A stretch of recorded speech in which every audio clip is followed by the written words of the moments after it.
On revient sur Justin Kluivert, Vincent, parce qu'il y a une option d'achat pour lui, c'est un peu l'indiscret de cette semaine. Est-ce que les Aiglons vont lever l'option d'achat de Justin Kluivert? Mais alors c'est toujours très compliqué de gratter des informations autour du mercato niçois parce qu'il y a une sorte d'opacité autour de tous les dossiers que mènent les scouts, Julien Fournier, le directeur du football. Donc c'est très compliqué d'avoir des informations. Ce qu'on peut dire au mois de mars, c'est que pour l'instant, rien n'est acté pour Justin Kluivert. Une décision sera prise à l'issue de cette saison. L'option d'achat est à combien? Elle serait autour de 13-14 millions d'euros, donc c'est forcément une coquette somme, mais pour un joueur de ce niveau, c'est pas non plus des sommes folles.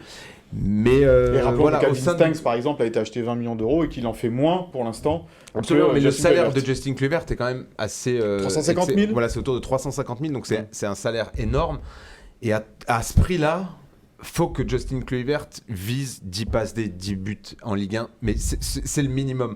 On se rappelle, il y a quelques années, même des joueurs de niveau plus bas que lui avaient presque ce genre de stats. Je pense à Eric Botéac, même des séries. Mounier. Même les Mounier. Non, mais c'est vrai. Et des joueurs qui n'étaient pas payés 350 000 euros, c'est énorme. C'est pour un club comme Nice. Oui, certes, Nice a passé une nouvelle dimension, mais quand tu investis autant sur un joueur comme Justin Kluivert, il faut que ce garçon ait 10 buts et 10 passes D. Et c'est ce que regrette un petit peu l'ensemble du club, que ce soit le staff, les dirigeants.